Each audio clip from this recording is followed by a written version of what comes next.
Howdy, all you delicious people. I'm here today to review Body Double from 1984.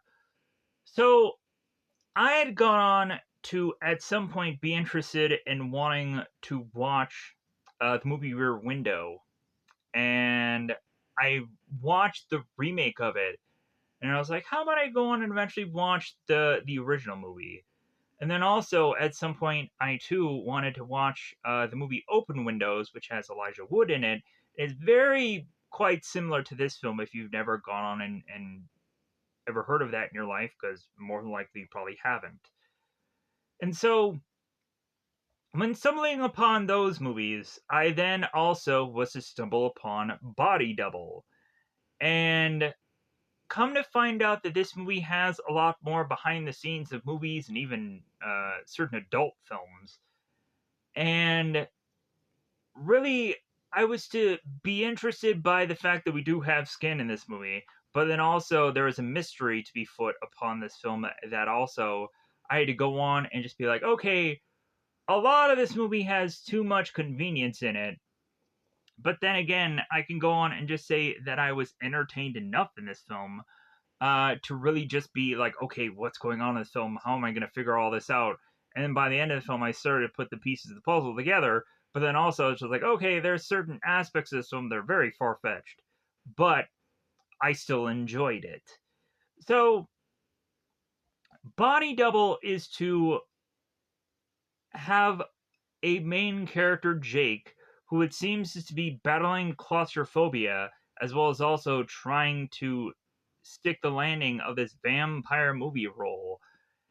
And when it seems that Jake is to have a problem with said movie role, because claustrophobia, he then is to be taking a week off to then be like, well, okay, I'll just go about my days and like I'll just go back home and I'll stumble upon that my wife is having an affair, and I'll also stumble upon it that I need to find a place to live, and then wham, I need to go on and be able to find this lavish place that has this telescope that I'm to consistently look into, just because I am to want to go on and be fantasizing away about this woman and her good looks and figure out what is going on with this woman the further and further I'm to watch and look into her, and realize that I am to go on and even stalk this woman and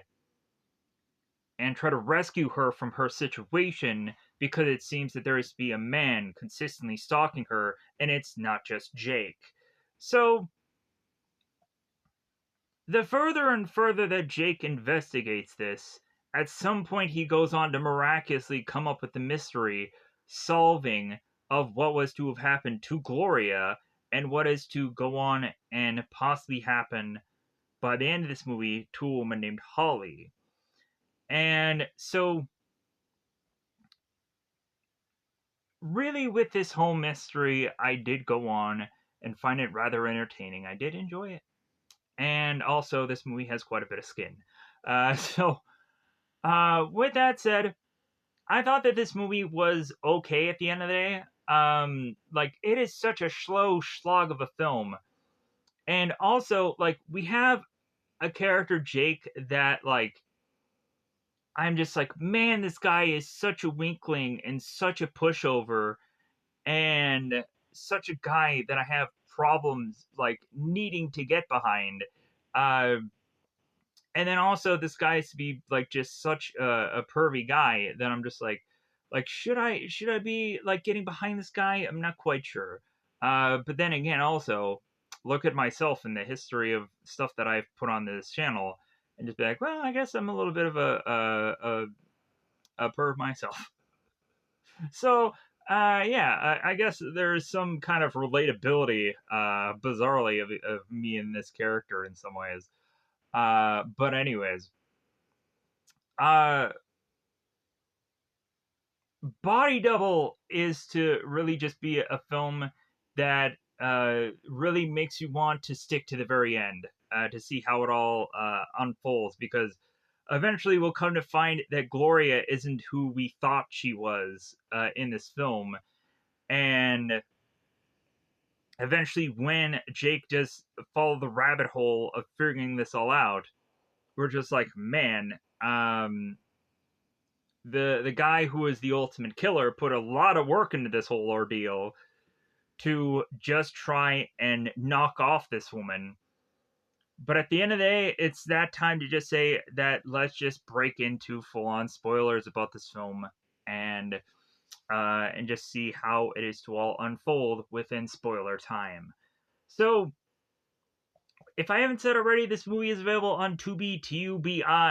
Otherwise, you can go on and also be able to watch Body Double on certain apps that I'm there, in fact, been using for a very long time at this point now. There is an app called Zelifonic, Zelivonic, that is to be mostly just used for mobile users. If you have an iPad or a tablet, that would be even more of a benefit because then you can have a big fat screen for you to be able to watch any kind of movies that you've ever wanted in your life, with the exclusion of some rare ones, because there are some cases where I'd go on and really find creative ways to say that I can see movies, specifically ones that I finally wanted to go on and check out.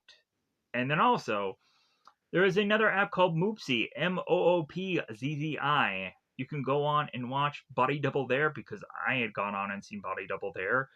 And dare say, that one has more of a bit of a like a server kind of thing where you can go on and go through the source part and just kind of see what uh, better edition of this movie could be better for you. But otherwise, I was to go on and watch this movie there, so it's whatever.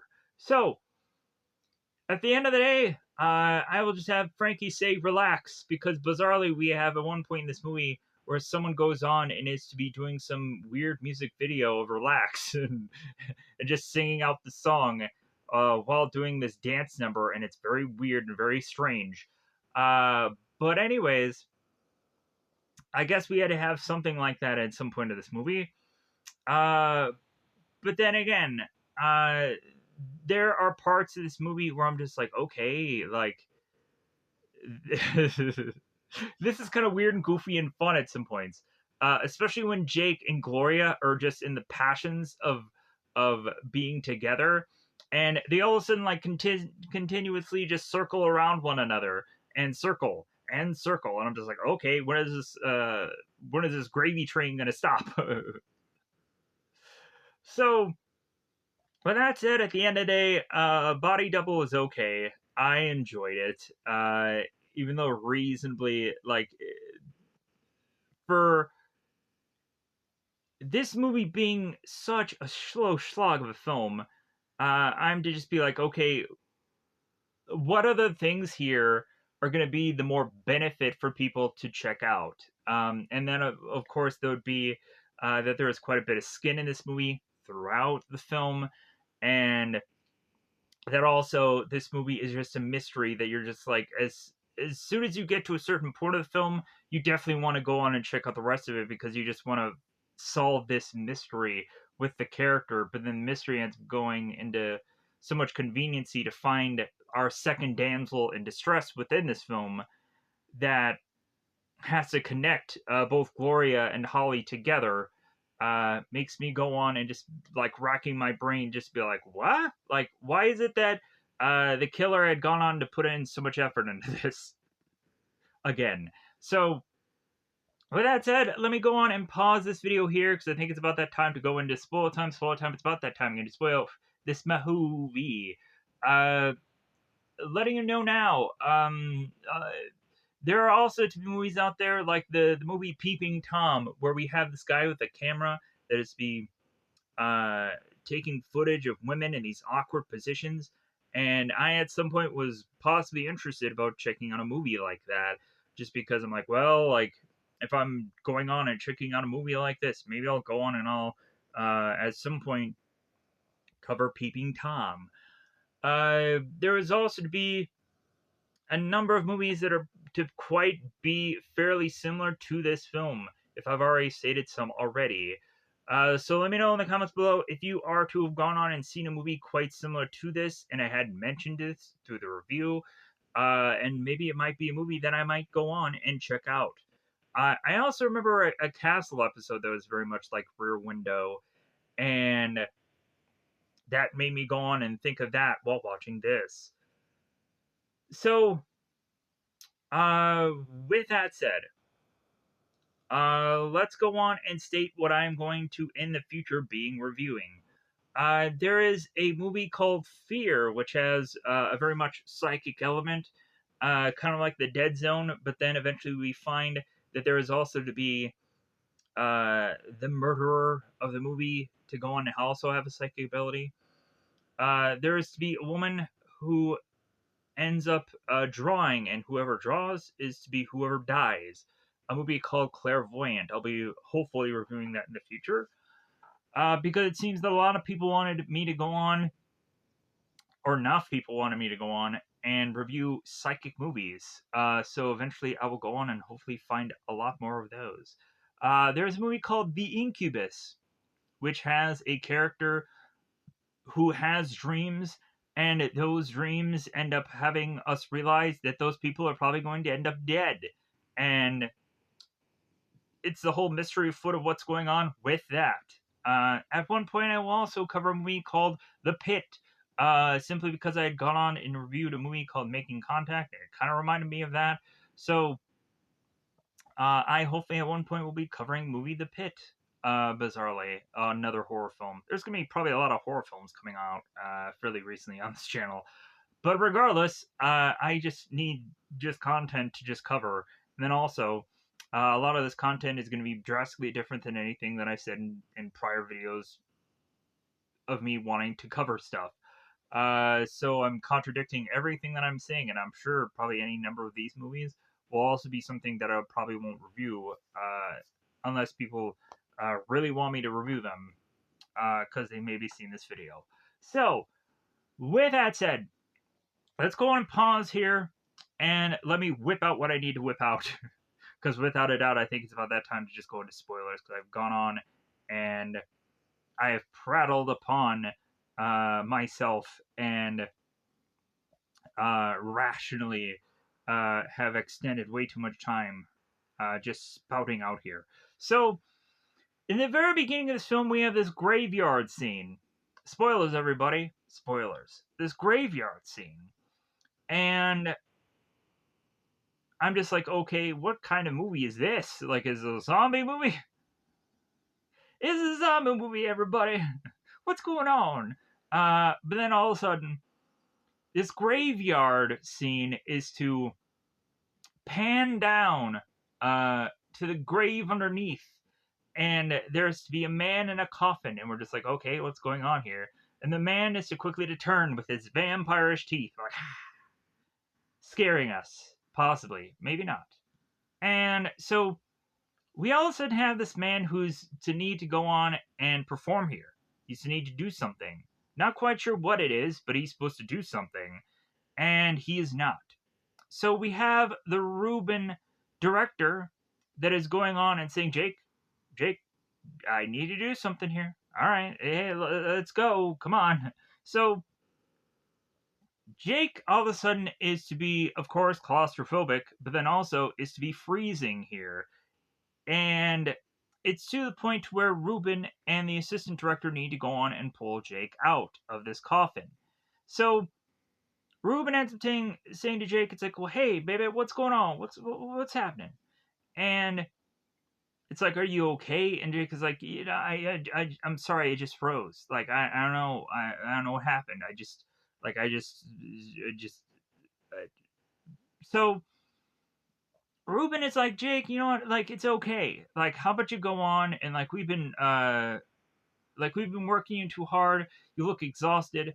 Like, you know what? How about you just kind of take a week off and just take a shower and because we lost the sun anyways, so you might as well just kind of go on and just relax here. As well as also the entire set that they were on is starting to light on fire. So Jake is to just be like, okay, like sigh of relief. I'm gonna go on and I'm gonna get out of here, and I'm gonna get my hot dog and my meal and make my way to Carol and drive on home and start stacking all these sandwiches all on this table and to just at least make my way through my house to find out where my lovely wife Carol is, or lovely woman Carol is. And as Jake is to make his way through his place, we start to hear the moanings and groanings of a woman. Like, all right, well, does Jake hear these things? The thrumpetings and the lustenings and the lovenings and so on and so forth? I assume not so. As Jake is to go on and just be making his way through his house, like, hey, yeah, ha ha, bathroom, ha ha, yeah. So Jake is to stumble upon his bedroom to find that Carol is not alone. There is to be a man underneath her. So Carol is to look at Jake. Jake looking at Carol like, So the next thing we see is that Jake is making his way to a bar with a bartender named Doug, because evidently this bartender actually has a name. So Jake is to go on like, drink. Give me a drink. Jack Daniels neat. Give me a drink. And Doug is looking at Jake. It's like, you haven't drinking in like forever. What's wrong? Did you lose out on a movie part? What's wrong? What's going on here? So the more and more that this bartender Doug is to be like poking the bear at Jake, like, hey, what's wrong with you? I want to know. So it seems to not be his career. So Doug ends up turning to Jake. It's like, well, is it Carol? And Jake is like, well, I thought you were a bartender, not a priest. It's like, oh, it is Carol. All right, well. And so Doug is to go on and give Jake his drink. And Jake pounds it back. And he's like, keep the drink filled. And so Doug is like, keep your own drink filled, as he passes him the Jack Daniels bottle. So Jack's like, you know what? I'm sorry. Like, like, I'm going through a lot right now. Like, I just had my woman just sleeping on me. I had a movie that wasn't going so well. I got claustrophobia and probably almost died while being in a coffin, coincidentally. So Doug is to go on and turn to Jacob like, well, hey, Jake, do you need a place to stay? So the next thing we see here is Jake is to make his way to the Hollywood Tower. And it seems that Jake is to be sleeping on this couch. I'm sure very uncomfortable. And so Jake now needs to go on and find a place to live. Because not only did his wife sleep on him and have another man in their bed, but also he can't go on and sleep in that bed anymore because he doesn't even live there. It was all Carol's place. So now Jake needs to go on and find some subletting. So Jake, it seems, has some time between him needing to get back to this vampire role.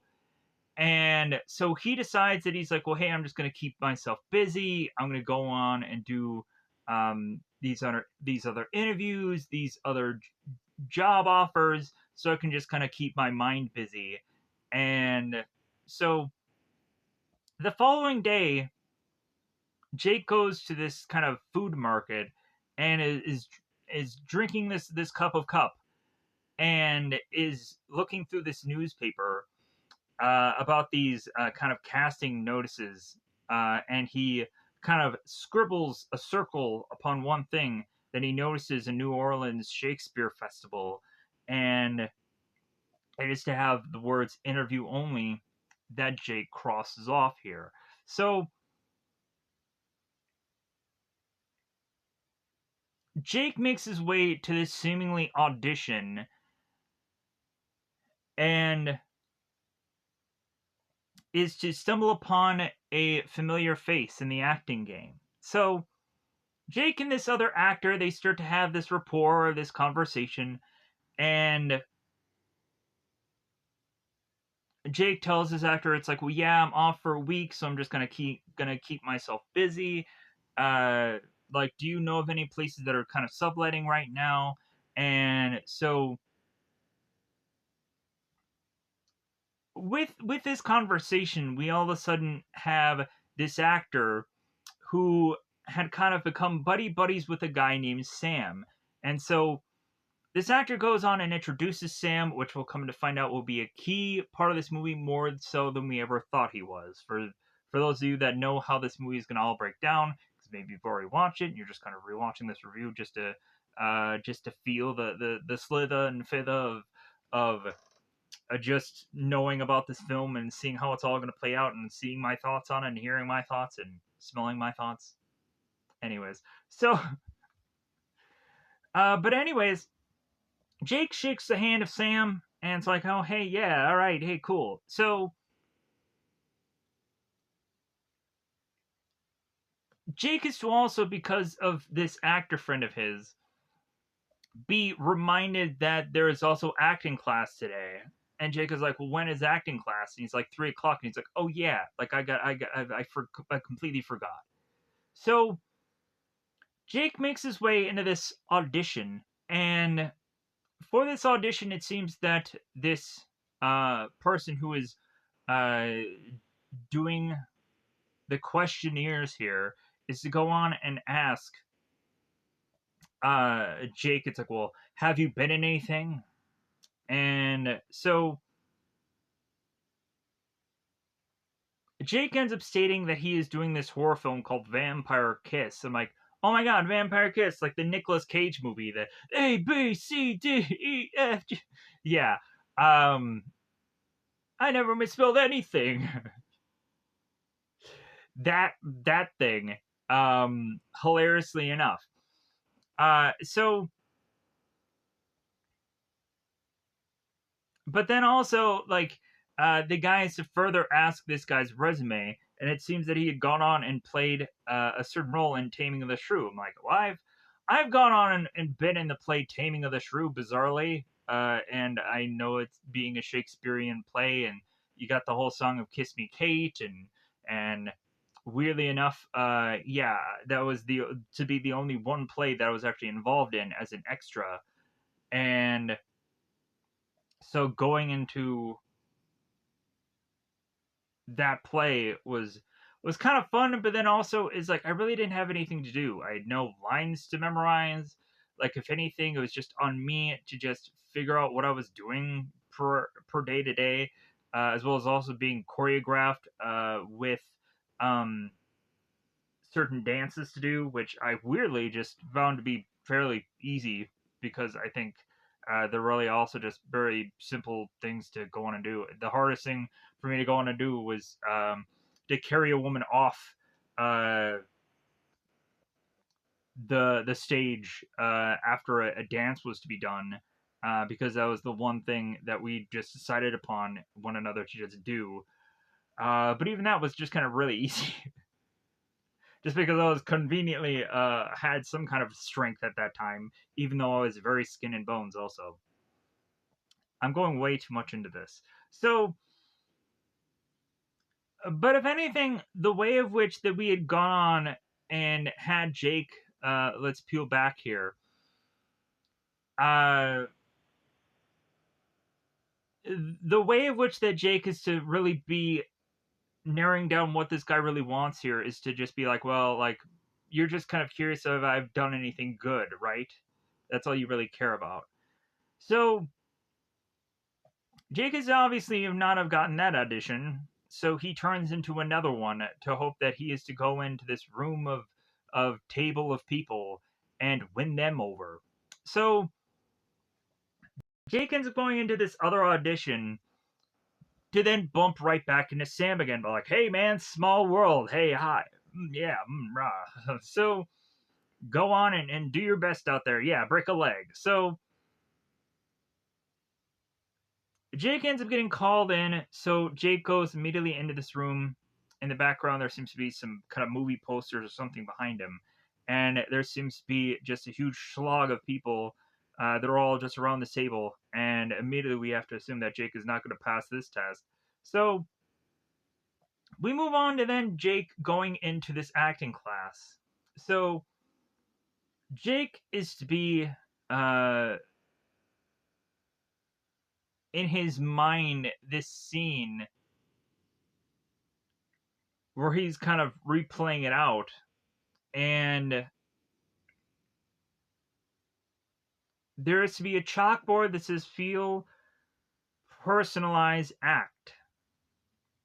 So Jake is going through this scene where he is to have gone on and played hide and seek, and he is to kind of trap himself behind this freezer, and it seems that he's wanting to go on and need to cry out because he's stuck, and he doesn't know if the brothers that are with him in this hide and seek game are going to go on and find him. And I guess we have to accumulate that the reason why Jake is to be so claustrophobic is probably from that traumatic scenario.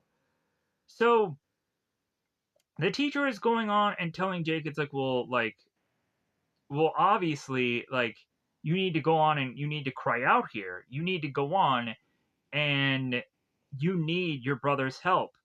And Jake is like, no, I don't think I can go on, and I don't think I can call out to my brothers because then my brothers won't go on and let me play any more games. And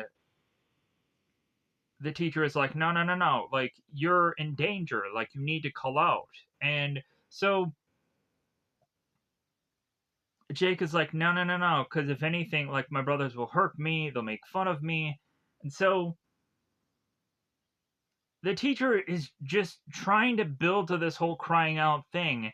And Jake is like, no, I'm a sardine. And so, like, the teacher's like, well, no, like, a sardine is dead. And so there's a whole build up to needing this guy to cry out. Just effing do it already. So, and he goes on and he will not do it. He won't. So we finally get to the point here where enough is enough. And we have Sam that kind of barges in, and it's just like, what kind of like quack place is this? like leave the guy alone already. And the teacher's like, well, don't interrupt this exercise. And Sam is like, this looks like a mind F. Like, this looks like a mind fa. And the teacher's like, well, who are you? I've never seen you in this class before. And Sam is like, well, you're right, I'm not in this class. And I thought that this was a class of acting, not humiliation. So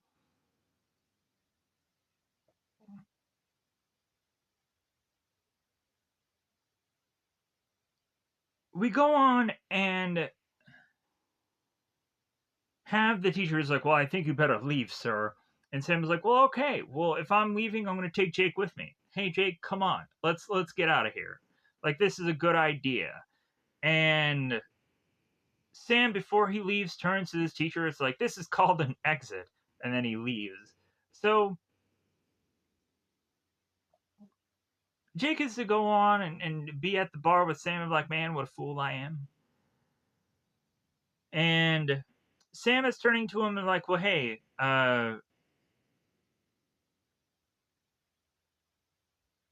like, don't be so hard on yourself. So Jake is like, you know what, I can't get a job. Like,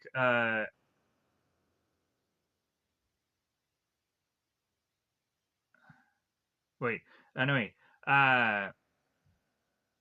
Sam is like, you know what, like, don't be so hard on yourself. These kind of teachers, they go on and they're actually just people who can't get work, so they turn around and they teach, and they're not actually really good at what they do. Uh, but somehow they just kind of impostered their way or tricked their way into getting these kinds of jobs. And so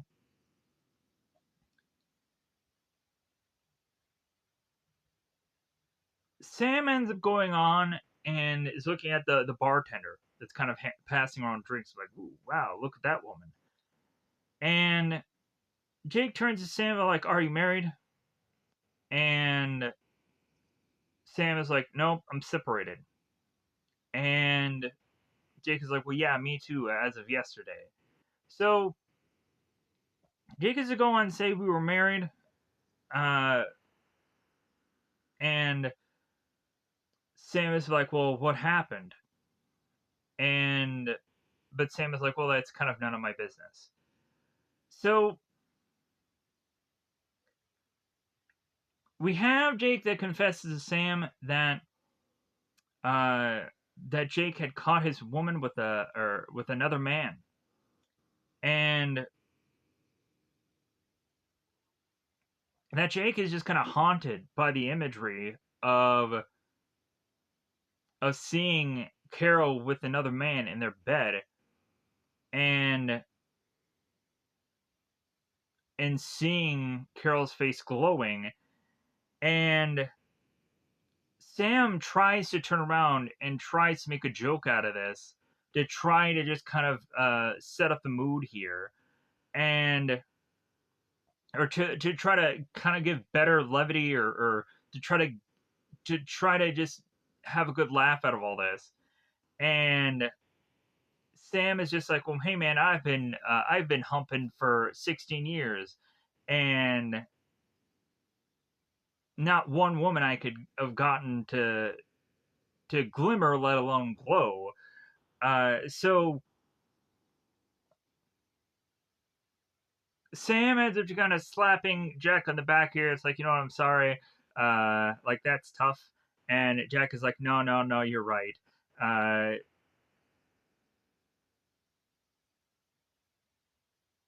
and so Sam is like, "Well, hey, did you kick Carol out?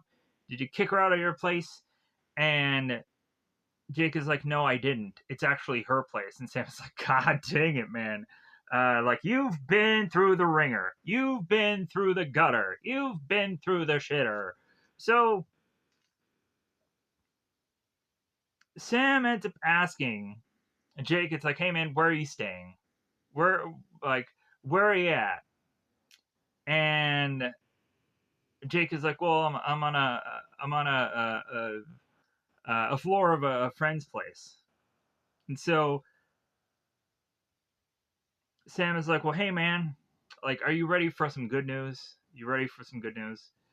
So Sam ends up stating that he has a 5-week gig coming up, and that he needs somebody to house sit for him because he's technically going on and already house sitting for another person that goes on to travel a lot to Europe. So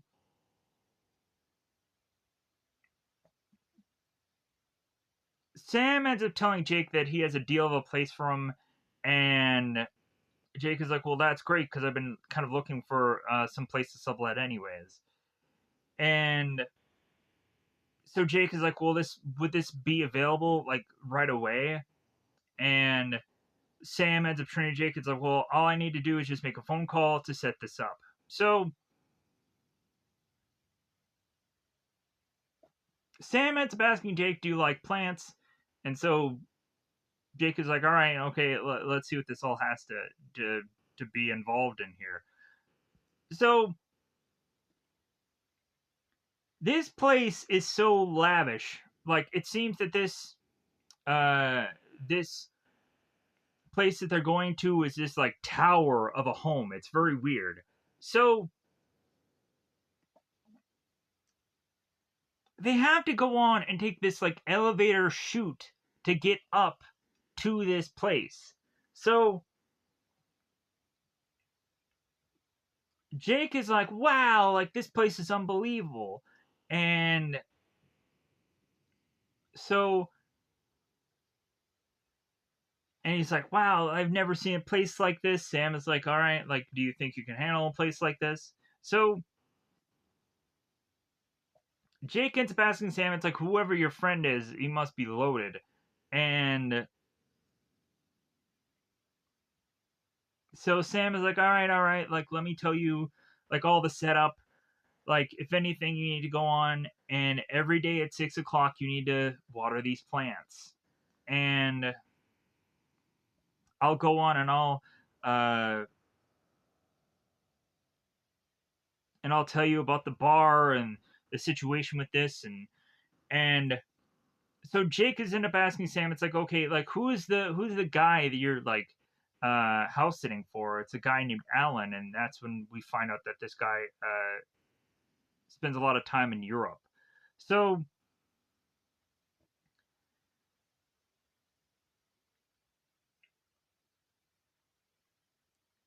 we have Sam telling Jake, it's like, well, hey man, as soon as I get all of my stuff out of the closet, you can go on and you can put your stuff there. And Jake is end up asking like Sam, it's like, well, how soon are you leaving? And he's like, well, I'm about to get ready to go now. So because Sam is gonna need to kind of catch a flight here. So the two of them take their drinks. As Sam is like, well, you know what? Like, I can just catch a later flight. And the two of them take their glasses and cheer to Hollywood. So Sam then has to reveal to Jake that there is a special feature that comes along with this place also. And so Sam makes his way to the telescope and is trying to adjust to find the right place that is to go on and have the woman that is to be consistently dancing. So Sam ends up saying showtime and is to have found this woman. And so Jake looks into the telescope and Jake is like, well, what is she doing? And Sam is like, just keep watching, you'll see. So, furthermore, we find that this woman has a robe and is to have not much else on. And so she's to go on and continue to dance. And Jake is looking at this woman and ooh ah, ooh ah. So Jake then turns to Sam. It's like, yeah, she does that every night, like clockwork. So Jake goes on to continue to look at this woman, and she's putting all of her rare jewels and necklaces and whichever, and she's putting them all in a safe. And so then further, she goes on to make her way into going to her bed and strumming on the old banjo, if you know what I mean. She ends up touching herself in a low hand five situation. Fuck. Anyways, so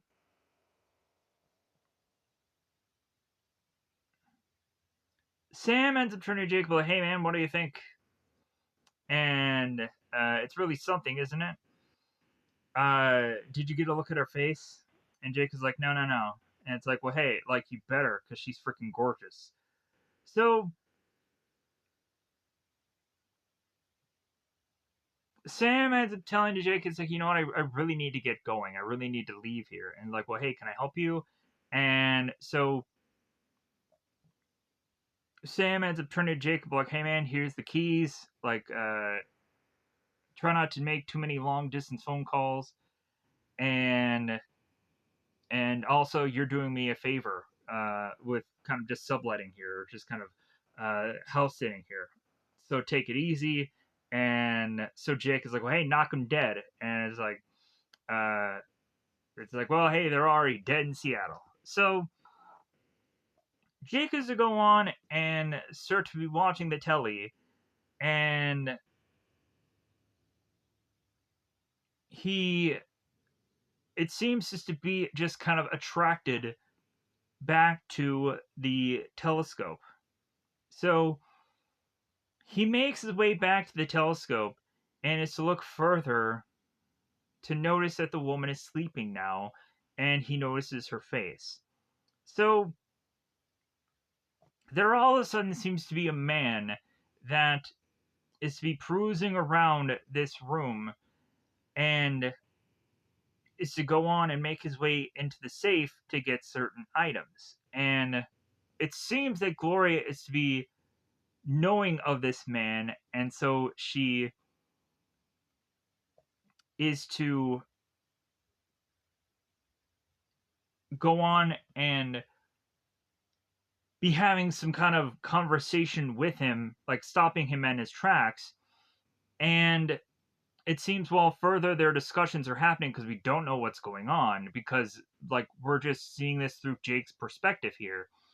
The further and further this conversation goes on, the more that we start to see slapping and throwing on the bed, and this guy then leaves and disappears, and like, okay, what is to have happened here?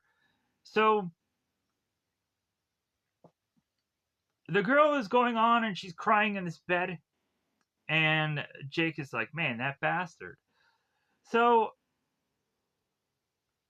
the following day, Jake is to go on and get this phone call, and is to have heard from a man that is to be working at the studio, and come to find out that Ruben, the director, had fired Jake from this project. And Jake is like, what? So he did not think he would go on and got fired. And the guy from the studio was to go on and say here that uh, there had been some artistic differences, and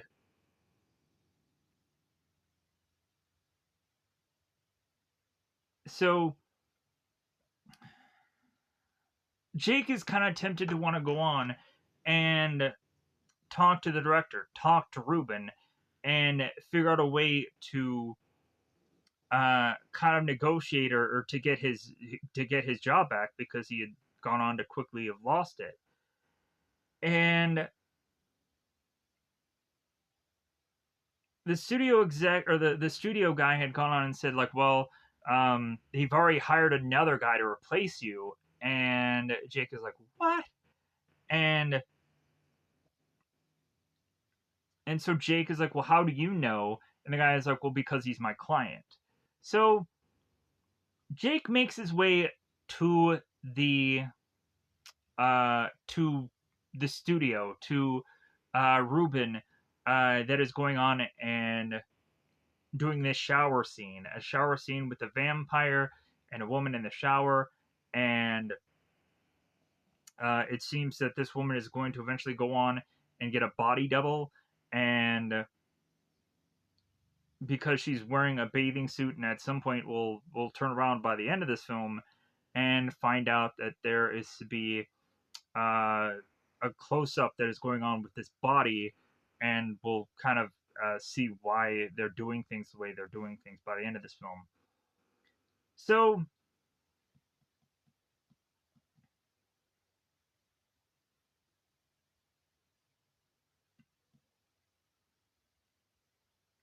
Jake confronts Ruben and is like, well, hey man, I thought you were going to give me another chance.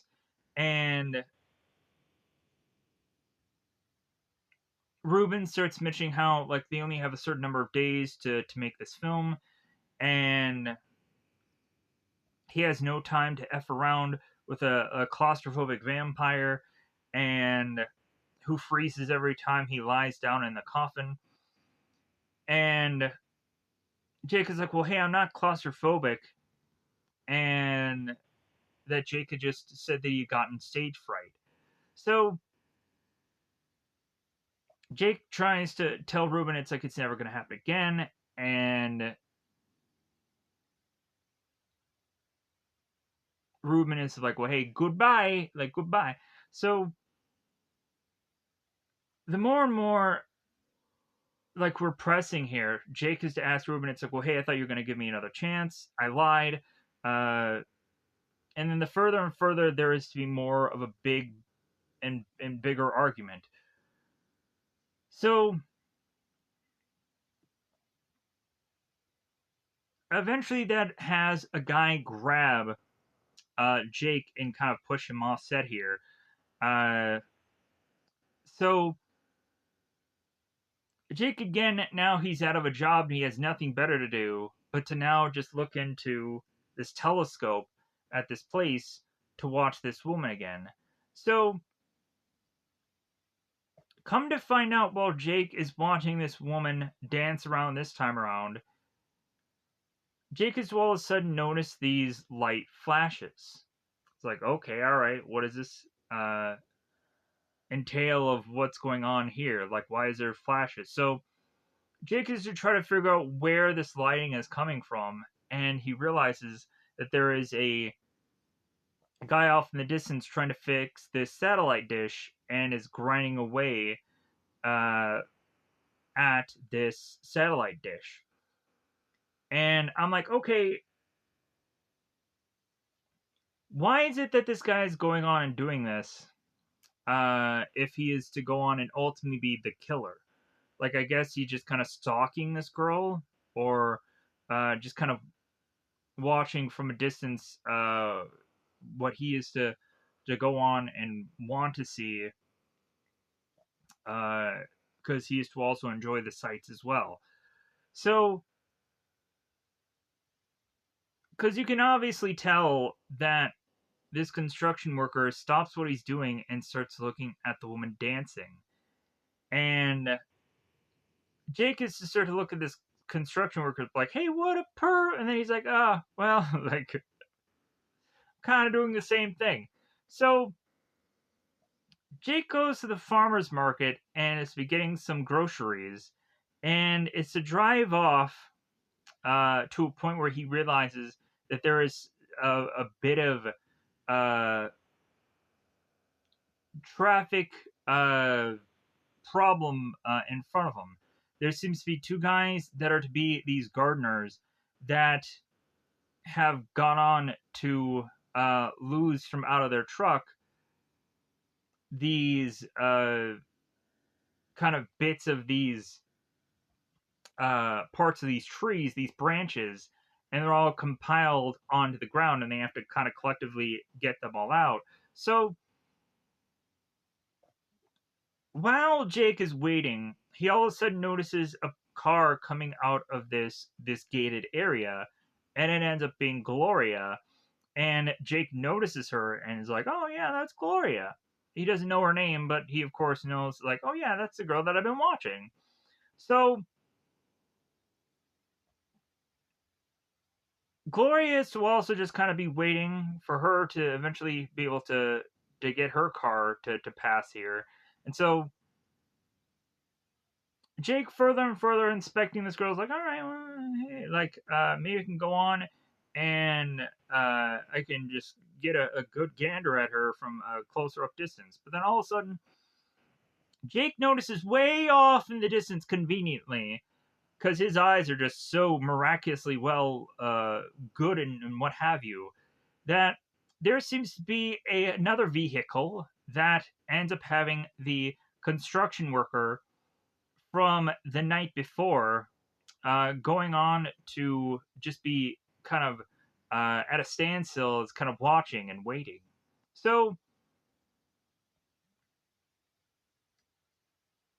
Jake is to go on and look at the man off the distance, like, hey, I remember that guy, like from last night. All right, well, so as they further clean up the brushery from these gardeners, Gloria's car can pass. And then all of a sudden, we come to find that the construction worker's car is to be following her. So Jake is like, oh my God, there's something going on here. I need to help this girl in some way, bizarrely. So Jake is now still hoping that he can get to her in time, but is still waiting for these guys to clean up the branches here. So he's like, well, hey man, can you please go on? Can you please move this? I need somewhere to go. So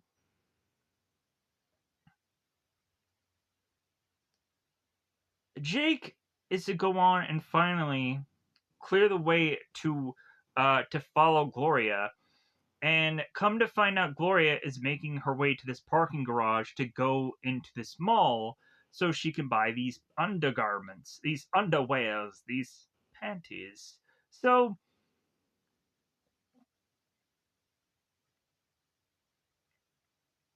Jake goes on to follow Gloria, and again, he is not alone. And Jake follows Gloria to this phone booth where she's going on and making this phone call, and she's calling this person and she's saying like, well, yeah, like my husband had hit me and I must see you, and and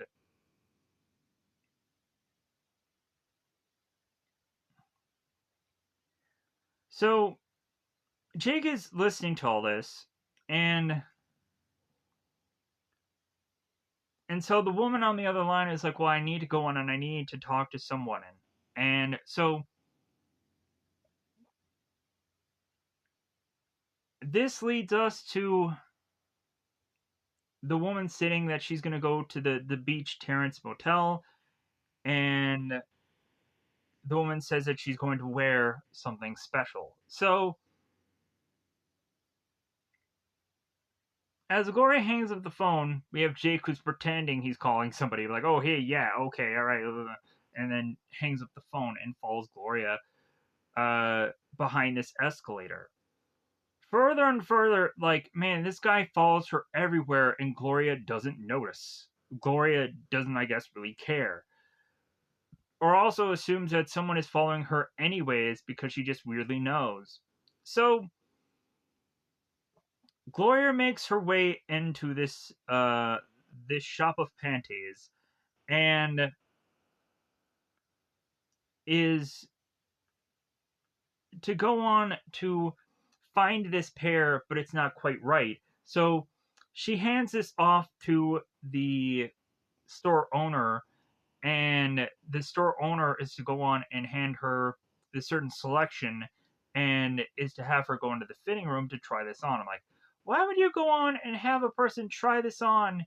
Because you know it's not going to go on and be something that you could resell, but whatever. So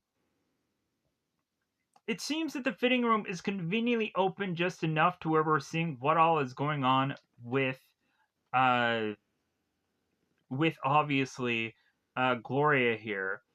And while this is going on, Jake is obviously poking his head out like in the front of the window where anyone could see, and so the store owner is noticing this guy is like, all right, let me call the security so I can go on and get this guy out of here because he's a weird creepo. So the security makes his way to Jake as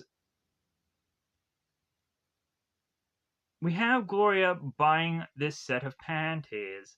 So Jake all of a sudden notices that there's a guy off in the distance that looks very familiar to him because it's the same creepy stalker guy. So Jake ends up bumping into the security guy, like, excuse me, sir, may I help you? And Jake is like, oh, no, no, no, thank you. So Jake runs around to the other part of the store to hope that he can find that man. And he does not see him. And so he runs all the way back to then try to find where Gloria is within the mall. So he eventually finds that Gloria is in this elevator, and so he goes on and he tries to track her down. So eventually, Jake is to find Gloria throughout this mall and then goes into the elevator with her. But then all of a sudden, there seems to be a number of people that are all starting to come into this elevator. And so, of course, Jake is to start to feel claustrophobic. So as the door opened, we all of a sudden see the creepy guy with the black hat and the overcoat, and he's like grinning. It's like ah. So this guy knows that he can't go into this elevator, and all these people are all coming out. So at one point, we have Jake who is tempted to just turn to Gloria and start a conversation or say something, but he just doesn't. So Gloria then continues to get her car from this parking garage. It's getting this valet to get her car, and so she drops this bag that has her panties upon this bit of trash here, and Jake finds it and picks it up and grabs it and puts it in his pants, his pocket. So Jake, after seeing Gloria making her way with her car, is to be asking for his and like, hey, can you get me this car valet as quickly as you can? So Jake continues to follow Gloria, and Gloria is to go on and talk to this man and be asking uh, this Beach Terrace Motel office of where exactly she needs to go. So Gloria is to go on to this office, to then this hotel that is seemingly on a way other side of town here. And so Jake, who is still in his car, is to just be driving and following Gloria without her seemingly noticing. So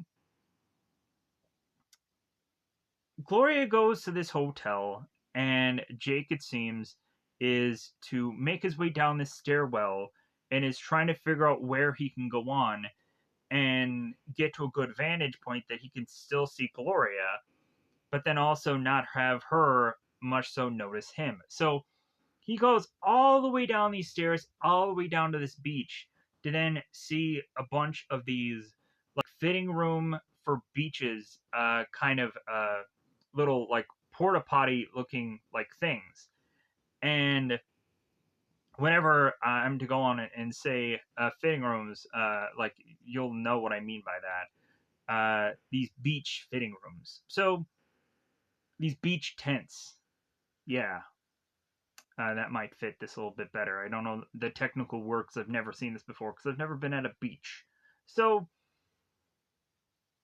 Jake is going on and hiding between these beaches to just kind of watch over Gloria consistently, seeing that other people are going on and getting their suitcases and they're leaving for the day. So what Jake ends up doing is running back to the hotel and gets onto a balcony that is higher up than Gloria. And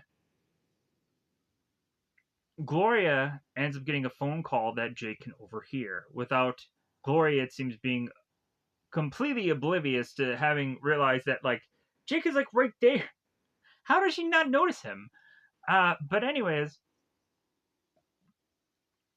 Gloria gets this phone call, and it's from the person she had tried to call before. And she's telling him, it's like, you've got to come, like, I need to talk to you, and I need you. And so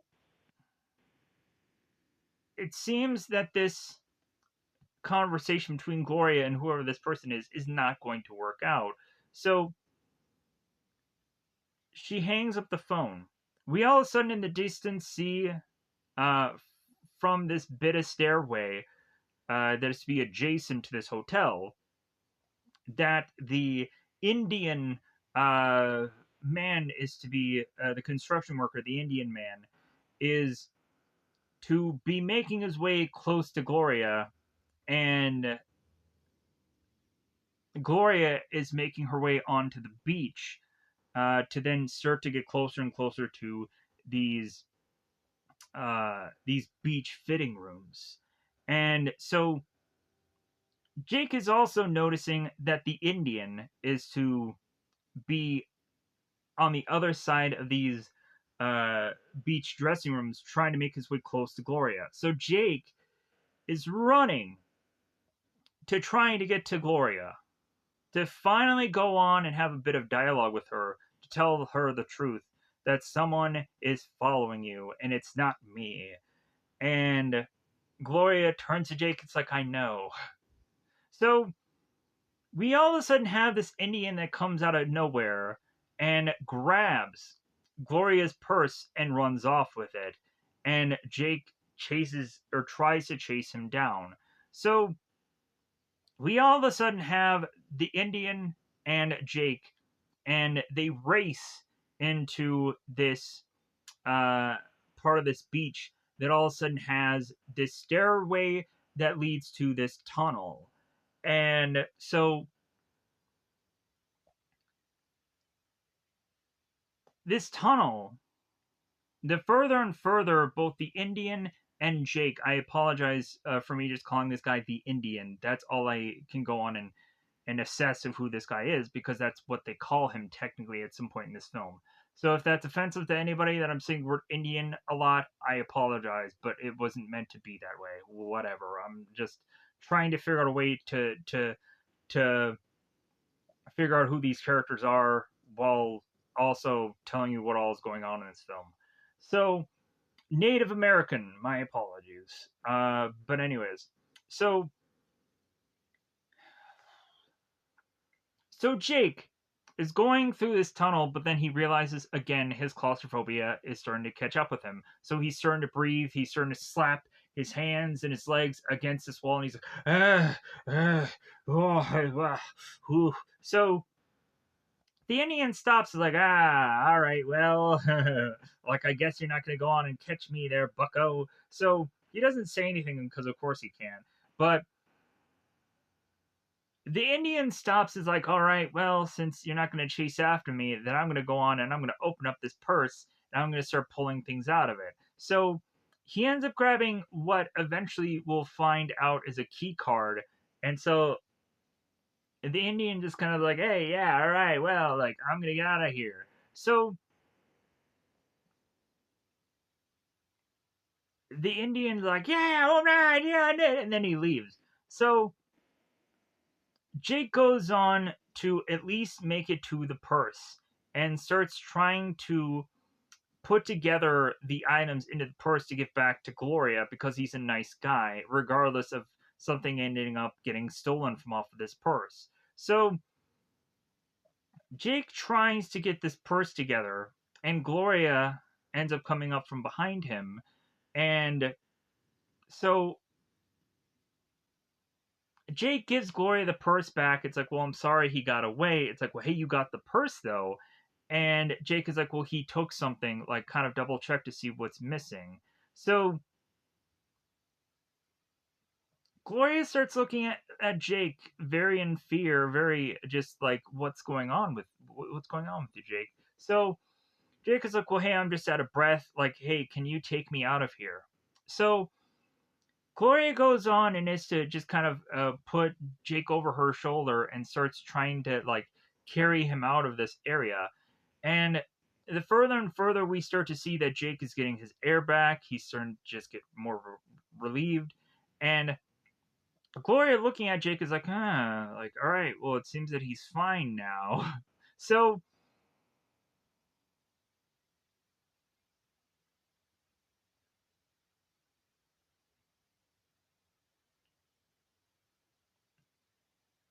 eventually there is a moment here where Gloria is starting to talk to Jake.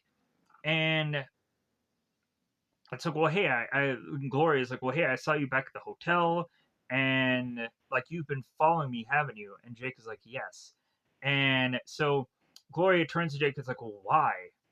And Jake never reveals to Gloria why he's been following him or why he's been following her.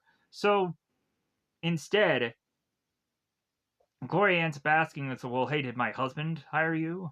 And instead, Jake starts lip locking with Gloria, and all of a sudden they go into this circle and circle and circle and circle, and they're further just kissing and loving and hugging and seemingly getting close to like almost getting to the point of some clothes coming off. And we then turn to have Gloria pull away from Jacob, like, I can't do this. And then she runs off, running off into the tunnel to where, of course, Jake can't follow. So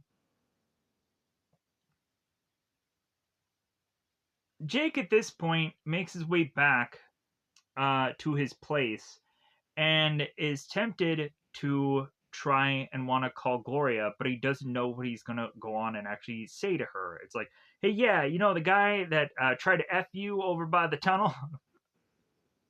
Remember me? This is Jake. The guy that tried to F you by the beach today, you know? And he's like, yeah, that's terrible. Click. So instead, Jake decides that he's going to go on and take his telescope and look in on Gloria to see what she's doing. So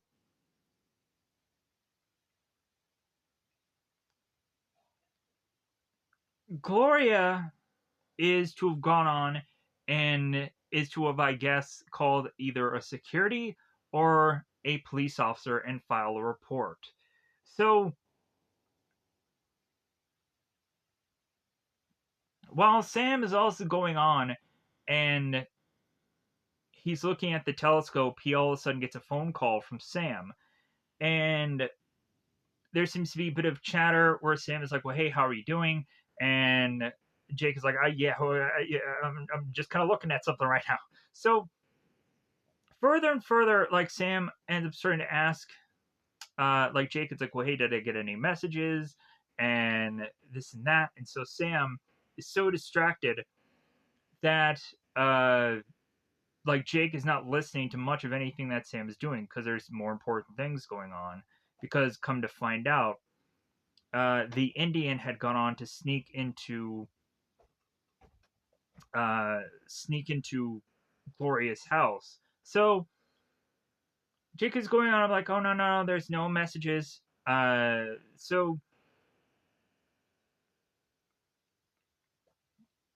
we come to find that the Indian is to have this big, huge, massive drill. And we would have had to assess that the drill is to go on and break into the vault, or the little container of jewels, but it seems that that doesn't actually happen here. So Jake further goes on after hanging up with Sam, is watching this all play out. So the guy opens up the case and is starting to get the jewels out as Gloria is to, of course, be by her kitchen or by her dining room. So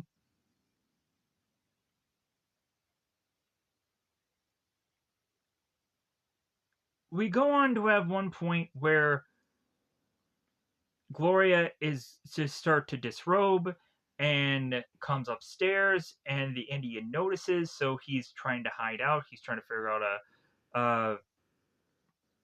a spot to avoid Gloria, and then as soon as Gloria is to make her way out of the area, the Indian is to go right back to the safe.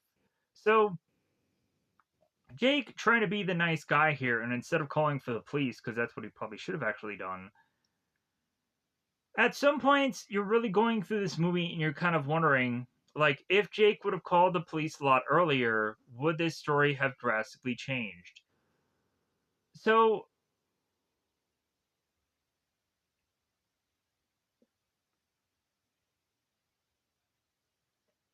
at one point, while the Indian is going on and hiding, Gloria makes her way into their bedroom as a phone is going off because Jake is going to call her. So Jake calls Gloria to let her know that there is someone behind her. And all of a sudden, we then go on to have the Indian that is taking this phone cord, wrapping it around Gloria and choking her. So Jake is now wanting to act and wanting to run to save Gloria. So while Jake is running to get to Gloria, he goes on and randomly finds these joggers nearby, and he tries to stop them and tells him what's going on. Like, hey, someone's getting killed. Come with me. Like, let's go on and let's save this girl. And the guys are just like, okay, all right, crazy person, let's go with you. So, conveniently, we have Gloria that is to go on, and as she used to be choked by this phone, ends up falling back, and it kind of knocks down the murderer because the drill was on the bed, and Gloria has the time to try to get this phone from off of her, and I think she wants to try to go on and call the police, but while she's going on and doing so, we all of a sudden have the drill that is going into Gloria's back that ends up forcing her down. So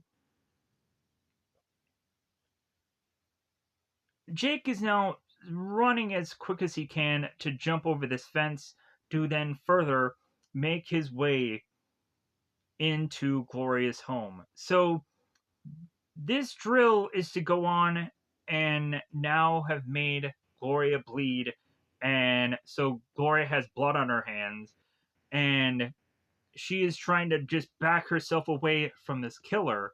So we come to find out that this a place that Gloria is to have is to actually have a dog.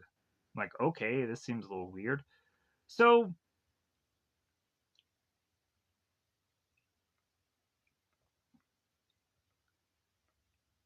we go on to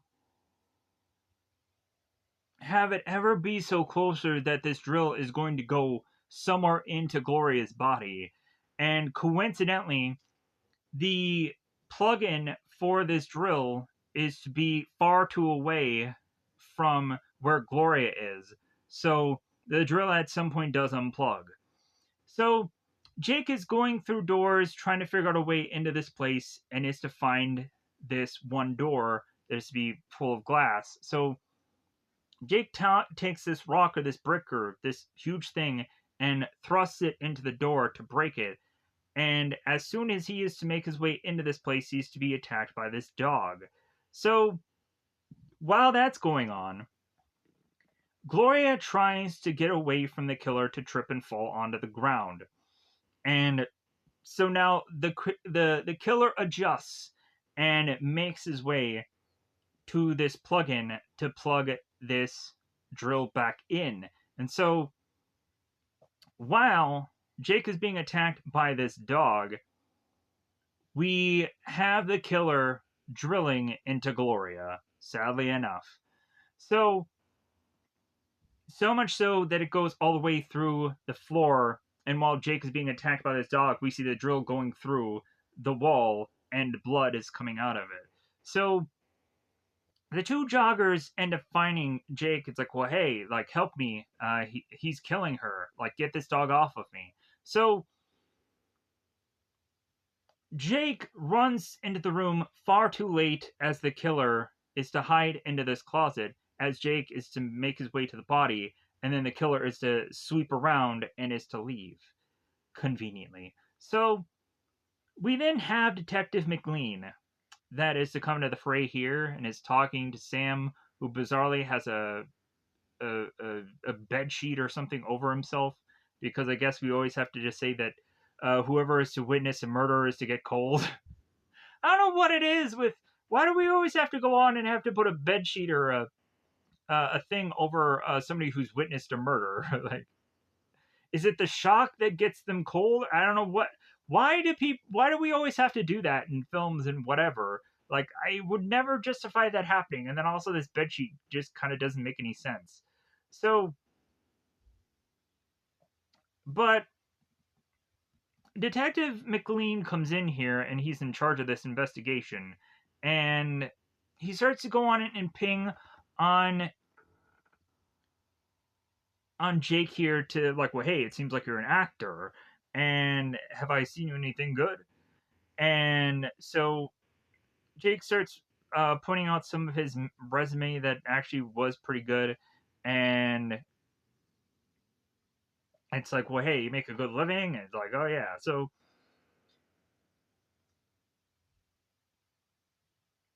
McLean is to turn to Jacob like, you know what, I have a real problem with you. And like, well, what do you mean? And so he's like, well, like, you're my only witness to this murderer, but you're also like a peeping Tom. So like, so like if anything, like it seems that McLean could also bring this guy on to like having some charges and what have you, but uh, but eventually further, uh, like at some point we would also have McLean that is kind of questioning that maybe the killer isn't actually this whole Indian, that maybe it is to actually be Jake, that there is some follow up questions that is to, let me adjust here, that is to maybe think that Jake may have had some motives with Gloria. But let me get to this in a minute here. So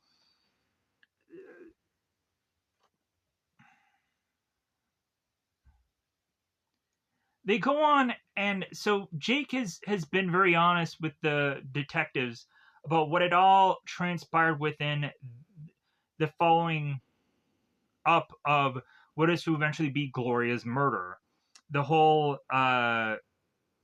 Indian going on and stealing this woman's purse, and eventually the missing piece of this purse was to actually just be a key card instead of a credit card. And the detective is to even show, like, hey, this is the key card, and has the door open. So,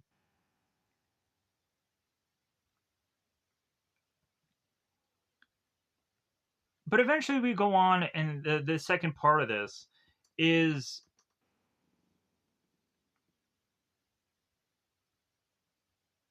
having the detective go on and ask, like, well, hey, like, why were you following Gloria?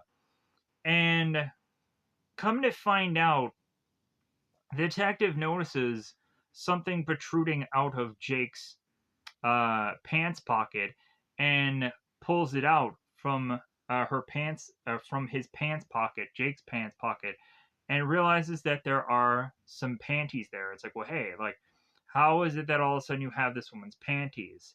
And Jake is like, well, because she left it. And so the detective is eventually to go on and say here, it's like, well, hey, maybe you had gone on and killed her because you and her had some kind of affair, and you had gone on and killed her, and maybe it's not this Indian guy after all. And but eventually, like, McLean is coming up with a story, but there's really not enough solid evidence to really go on and pin anything on Jake. And because it seems that everything that Jake is saying seems very honest and seems very like forthcoming. And so eventually by the end of all this, McLean goes on and turns to Jake and is to tell Jake, it's like, well, you know what? Like, I think you were to be good enough blame than anyone else of Gloria's death. So the detective goes on and blames Jake for this woman's death, that this could have all been avoided if maybe he wouldn't have gone on and been watching her or following her, and so on and so forth. So after that, Jake is just be so distraught by that, and is to have been accused of killing someone, basically, in a way, even though he didn't. Jake goes into this stupor, this he goes into this funk. And so he's going on, and he's sleeping on this bed, or he's laying on this bed, I mean. And he's watching all these adult films because he now has no woman to watch via this uh via this telescope. So Jake is watching all these late night X-rated movies, and come to find out that there is this woman that is doing this interview that is consistently wanting to uh, touch herself and reveal herself because she's excited that people are watching. So the further and further that Jake goes and watches this late at night skin channel, he all of a sudden notices that there is to be this film advertised for Holly Does Hollywood. And the further and further he watches this commercial for this Holly woman, eventually he goes on to realize that there is to be this dancing scene that looks exactly, almost identically like the dancing scene that Gloria had gone on and put on like clockwork every night. So, for how Jake realizes that this was too much of a coincidence, the dancing was the exact same because he had seen it so often. Jake is to want to go on and need to rent this film and see more of the dance, see more of this woman, and try to track her down and figure her out. So Jake goes to X Theaters and rents this film, and we of course have this guy behind the counter. It's like, yeah, it's like Holly Does Hollywood. It's over by this adult section and this and that. So Jake rents this video and starts to watch it, and eventually gets to the scene to where he's watching the girl over and over and over again. So this then has Jake writing letters, calling phone numbers, and eventually goes on to find a casting call for this adult film. So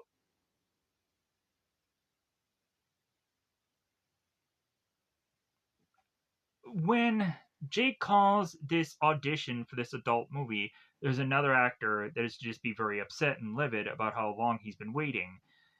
And so Jake is to go on and ask this woman that's buying this counter. It's like, well, like how long are your auditions for? And she ends up saying, well, anything past 6 o'clock. He's like, all right, thank you. So Jake makes his way to this audition, and so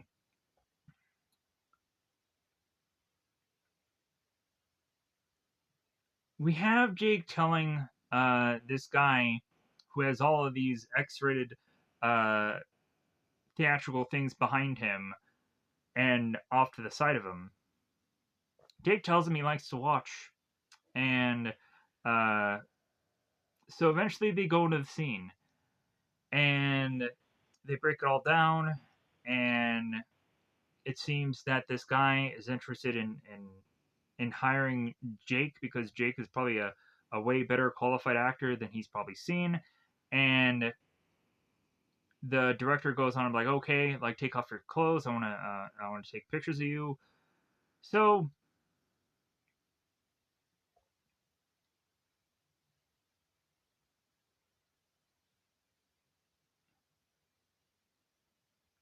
but Jake wants to get some pointers of what's actually going on.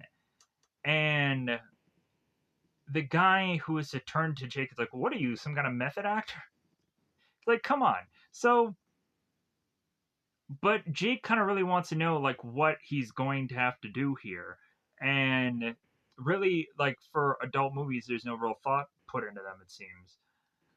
So it's all of a joke. So the next thing we end up seeing here is Jake making his way into this stage, and it has a poster sign that says Holly Does Hollywood. And Jake's to be grabbed by this man that is to have this kind of a lavish bow tie and what have you, white gloves, and is bringing Jake in, and all while he's doing this, he's singing the song Relax. Well, he's lip singing it. And so, and all the while, like the song is going on, they end up having words, when you want to come. And it's like, all right, makes sense for this song to be in here. So at one point, this guy who had brought Jake in is just on top of this bar, and all these people are just dancing and whichever. And at some point, this guy ends up getting carried away,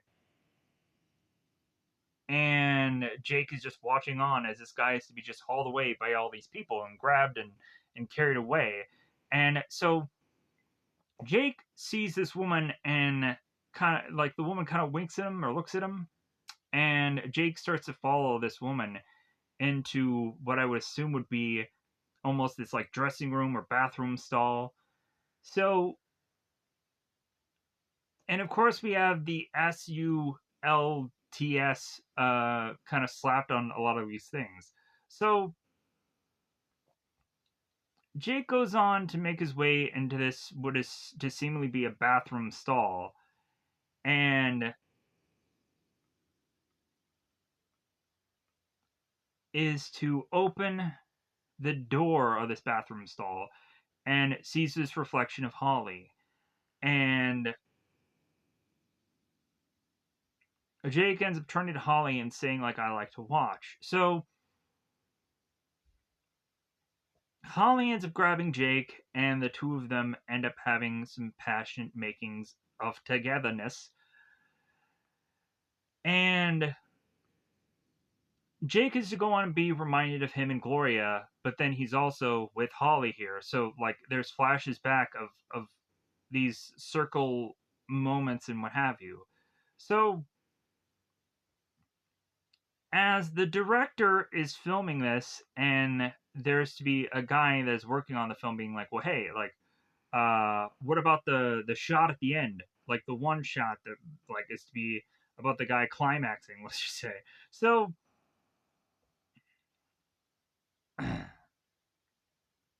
they end up realizing that I guess they're not going to get to that point of the film because maybe it's too graphic. But so it seems that the film was all good enough to just have Jake just kind of uh, to not have to shoot this all over again or anything. So the next thing we see is both Holly and Jake. Jake is going into Holly's dressing room and is really trying to butter her up here and be like, hey man, like you're really great out there, and I'll buy you a drink, or like a drink. I don't even know you. And Jake is like, well, hey, how about we just kind of talk business? Like the mirror out there, that was my idea. And Holly's like, oh, well, you're a genius. All right, hey, yeah. So uh, Jake is to tell Holly here, it's like, well, I have a better eye of film than any of these other guys. And Jake is telling Holly, it's like, well, films cost money. And so Holly turns to Jake and is like, well, hey, if you have money, why is it that you're doing these kinds of films? And Jake just says, like, well, hey, I didn't do it for the money. I did it to meet you. So Jake is again buttering this girl up to be like, hey, you're the best in the business, and I'll pay you top dollar. I'll give you the points, whatever that means, whatever it takes. So Jake is to go on and butter up Holly so much so that they make their way to this bar, and Jake is trying to put this pitch to her about wanting to go on and make this film. So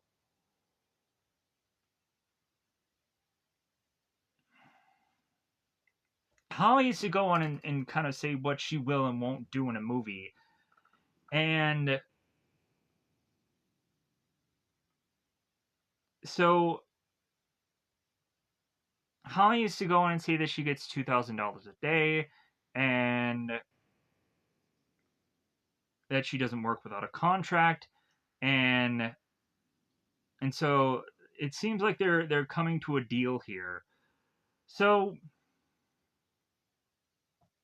but then Holly ends up asking Jake here. It's like, well, what specific work do you want? And so eventually, the more and more we run around with this. So, uh,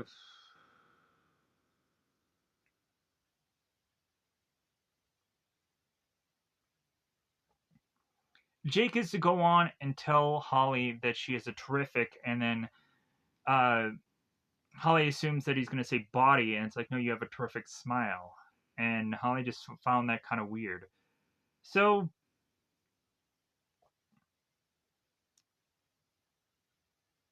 Jake and Holly make their way to this get together because Jake, it seems, is to know a bunch of actors, and coincidentally, he uh, meets up with a girl named Kimberly.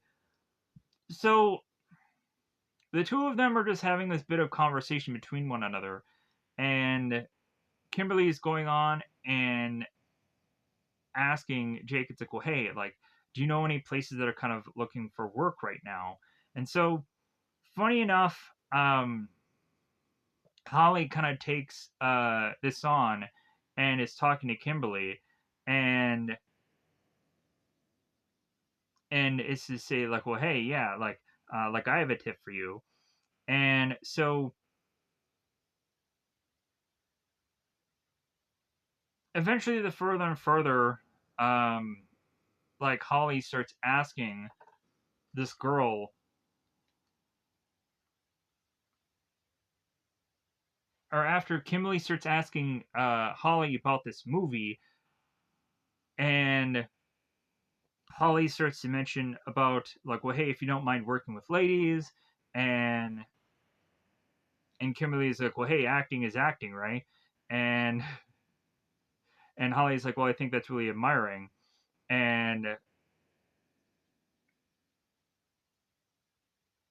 Holly ends up telling Kimberly, it's like, well, hey, good luck working with Simon, and so eventually, like, I think also Kimberly ends up telling this girl kind of tips of what she should do before she gets into the audition. And Kimberly ends up turning to Holly and asks, like, well, hey, what is the film actually about? And Holly's like, hey, that's a good joke. Like, if anything, like, nobody needs to really know what the movie's about just to do the film. So Jake and Holly make their way to Jake's place. So Jake is asked Holly, well, like, hey, what drink would you like? And Holly's like, well, I'd like a Jake Scully straight up. And Holly starts to disrobe. So this leads them to the bed, and eventually this leads to Jake telling Holly the actual truth, that he isn't actually working on making a film with her, and that if anything, eventually uh, that Jake had seen Holly's movies and seen that she had gone on to do this dance, and all this is going to eventually lead to eventually Holly mentioning to Jake that Jake had been hired by some guy at this certain area to perform this dance, and it wasn't Gloria doing this dance all along. It was actually Holly doing this dance the whole entire time. So that she had to go on and buy a wig, that she had to buy this certain kind of clothing. So Jake goes on and is to realize, like, oh, okay, like, so you had been this body double for this girl. And so he starts to put the pieces of the puzzle together. So Jake ends up getting a call from Sam, and it's like, well, hey, like, Holly, go on and listen to this guy and see if this is the guy who had pulled this whole offer for you to dance. And Jake is going on and calling Sam, or getting. Jake is taking the phone call for Sam, and Sam is saying, like, well, yeah, it seems that me and the guy I was working with had a falling out, so, like, I'm going to be back in town here shortly. So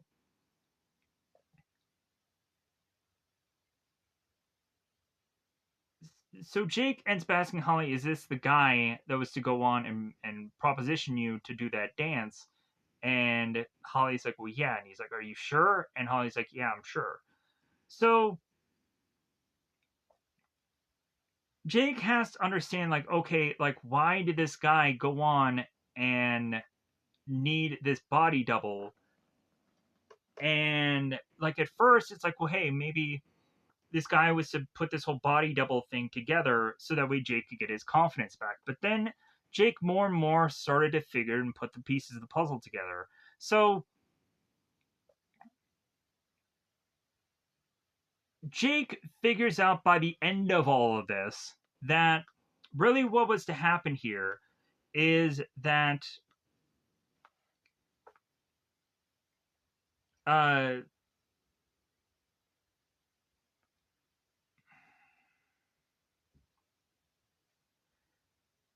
this guy needed a witness. Sam needed a witness. Someone to witness Gloria getting killed. So that way, because the detective goes on and says, like, well, yeah, normally when a wife gets murdered, I go after the husband. And, but the detective had gone on to tell Jake earlier, well, like, because you had been the eyewitness to say that this Indian had gone on and killed Gloria, well, that rolls out the husband automatically. So Jake then goes on and says, like, well, yeah, I needed to be the witness to rule out Sam, to then have Sam have an alibi to not murdering his wife. So Sam is to go on and try to call the detective to try to tell him what is all going on. And the detective is like, oh, okay, well, like, if you just come in and, like, I'll hear you out, and like, let's just try to figure this all out. So while that's going on, we have Holly, that because Jake had lied to her, Jake upset Holly so much so that she is to want to just kind of leave. And while she's leaving, she is just to be walking off on this road, and she's to try to, like, thumb her way to get out of there, to hitchhike her way out of there. And coincidentally, one of the cars had kind of just been racing past her, and they get into a car accident. So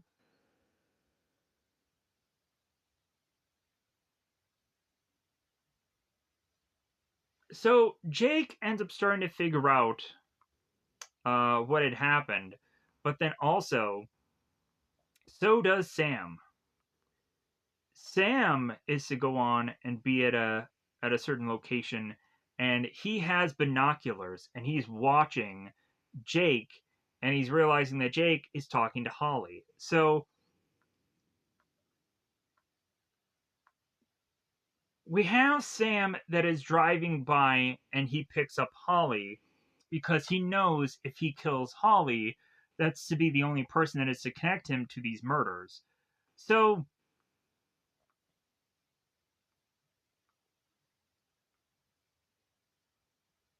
we have Jake that needs to get to Holly because Holly is the only one that can corroborate his story here.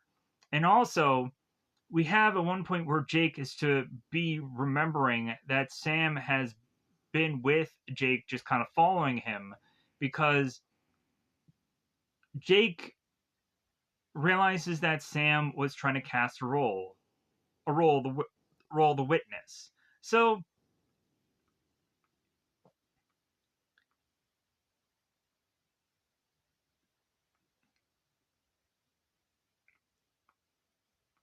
blah blah. So Jake is going on and he's driving here, and he is making his way to the police station, and it's to notice that there is some road construction, so cars are being just kind of held up.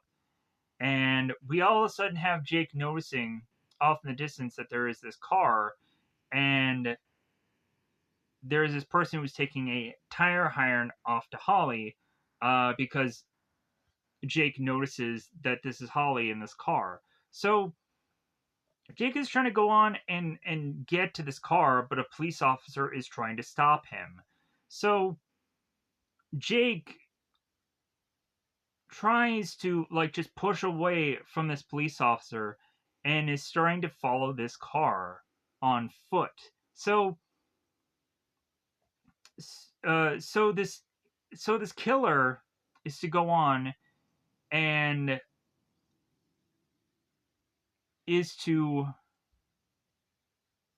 bury a hole, and he is to bury this hole by this kind of water ravine, this kind of water fountainish place, this dam and what have you. So Jake goes on to follow him, and I say that this is not to be the person who it is because it looks like the Indian, but we'll come to find out that the Indian is actually to be Sam, who's wearing a mask. So reveal here. So Jake goes on to kind of get behind this car, and the dog is within the car, and the dog starts to bark. So Jake has realized that it had to have been Sam who was the Indian, because how is it that Jake had gotten attacked by this dog, but then Sam slash Indian didn't? So the dog would have had to have known uh, the Indian slash Sam. So as Jake makes his way to the grave, because the Indian, it seems, is to be missing, Jake all of a sudden ends up getting pulled into the grave by the Indian, and they end up struggling. They end up choking. And so, or Sam ends up choking Jake here. So, Jake ends up starting to rip away the face of the Indian to have it be revealed that it's actually Sam. And so now Jake is putting the pieces of the puzzle together. So, but the problem is that Jake is starting to become claustrophobic. So he's starting to feel this grave, and he's starting to feel this enclosed space. And so the Indian is to take full advantage of that, and is to kind of take Jake down here, putting him into this grave. And so the Indian or Sam is to go on and now say to Jake here, like, well, hey, you ruined my surprise ending. Uh, I gave you the part, the witness. You were the perfect. You were perfect. You played it to a T. Uh, so, but the problem is that Jake just continued to want to play the hero, and that's what made him eventually be dead here. And Sam is starting to throw in dirt into the grave to bury, uh, to start to bury Jake here. And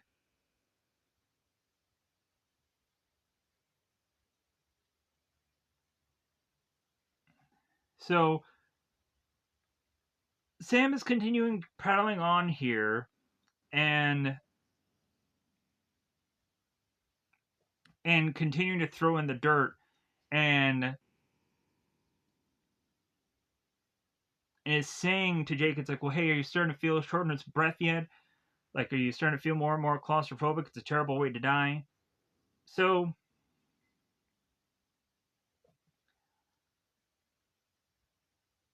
and then Sam ends up telling Jake, it's like, well, hey, I'll give you another take. The only problem is you've got to act, Jake. You've got to act. Action. So, Jake all of a sudden is back into that coffin again. The very first thing that we end up seeing him in is that coffin at the beginning of the film. And Jake is in this coat and he is in this coffin and he is struggling to breathe. And so the people wanting to go on and pull him out of the coffin again because they're like, hey man, like he's definitely not going to go on and be able to make it here. So they pull him out and so they pull him out, both the assistant director and Ruben are pulling Jake out of this coffin set. And Jake is like, wait a minute. And he's like, get away from me. And Ruben's like, baby, just relax, babe, relax. So Jake is like, no, no, no, no. Like you don't get it. Like, and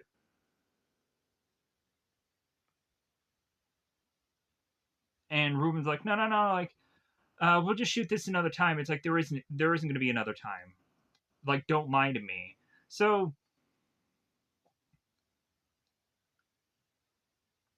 Jake turns to Ruben and says, like, if I give up on this shot, you're going to fire me. And Ruben's like, don't be ridiculous. And it's like, well, no, don't act like that. So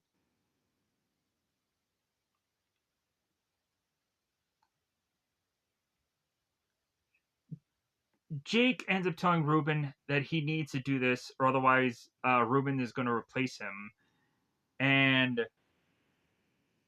Jake tells Ruben that's like, yeah, he's a little claustrophobic, uh, and Ruben may work around it, but and so Ruben's like, you know what, I don't like your attitude, and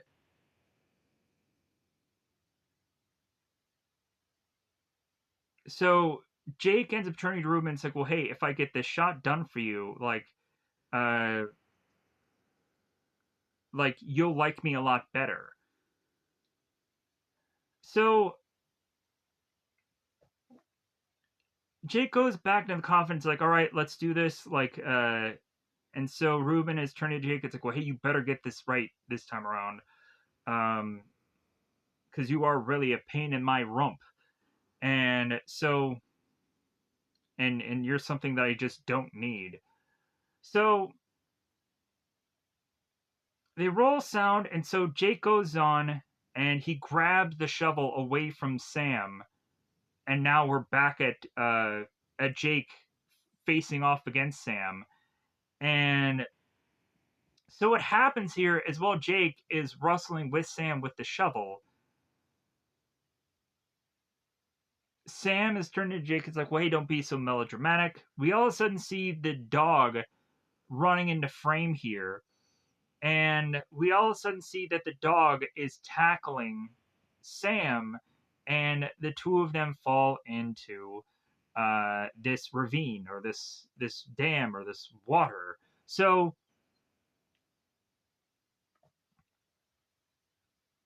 as Jake is to go on and rescue Holly, Holly comes too, and now Holly is to go on and think that Jake had something to do with this, that that maybe Jake only likes women that are dead and this and that. And Jake is like, no, no, no, no, no. Like, I was here to try and help you. And Holly's like, oh, yeah, sure. So Holly wants nothing to do with Jake at this point because she is just so, like, she doesn't believe him. She's lied to him, or, or he's lied to her. And, like, the trust is completely gone at this point. But then, cue back at the scene where Jake is a vampire and he's now in this shower scene with this woman that eventually will go on and need this body double. And so Ruben is to come into the scene because they need to go on and set up for Jake to be able to kind of have his fingers to kind of cut away this girl. So they end up cleaning up Jake's makeup, and another girl ends up coming in. And so the other girl tells Jake that her chest, let's say, is tender, and that she's on her time of the month. So Jake is to go on and start to grab and touch this woman, and then is to go on and bite her. And Holly, it seems, had worked it out with Jake and is turning to this woman. It's like, well, yeah, you're going to go on and you're going to get a lot of dates after this. And so Jake bites into the woman, blood spills, the movie ends. So with that said, I'm going to get that out of here so I can have this thing as a review. So goodbye, everybody. Bye, everybody.